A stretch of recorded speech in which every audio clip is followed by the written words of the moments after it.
I am Dr. Nikolai V., and I am the current superintendent for the Board of Education of Detroit Public Schools.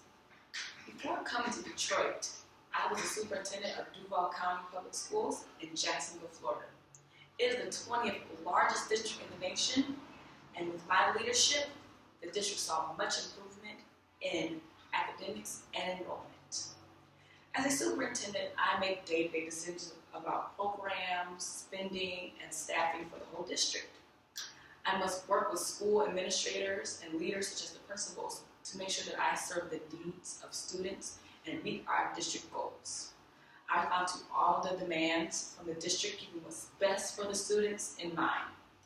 Now, can you imagine having a school district that is short in teachers, where guidance counselors and other support staff have to step into the classrooms? That moving those people out of their original jobs and into the classrooms leaves a hole in the district. Can you also imagine being in first grade and having over 30 students in your classroom? Now, imagine this. Imagine walking into a school where all the teaching positions are filled and the classrooms are not overcrowded and every student has an equal chance to learn. Well, I can imagine it because those are two of my main goals as we move forward to a new school year. Our district has had many issues that I, as the current superintendent, have been trying to fix all year. My main focus, though, has always been about the children. And coming from a background of dyslexia, I know what it's like to struggle in school. I cannot imagine what it's like to have dyslexia in an overcrowded classroom with an unprepared teacher.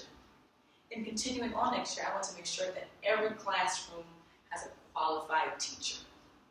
I understand, though, that the district is having difficulty in recruitment due to the current rules where teachers hired into the district only receive credit for a few years of their teaching experience. This means lower wages for them. But I have made progress in this by offering an improved contract that has increased the wages to 4.13% for this upcoming school year. And although progress has been made, I will make sure to continue making progress with the wages and making sure that teachers are getting the support that they need. I want to also make sure that every student in our district has an equal opportunity to get an education. Many students in the district grow up in a poverty-stricken environment, and children growing up in poverty tend to be less focused in class. And this is because they are worried about things from their next meal to where they're going to sleep at night.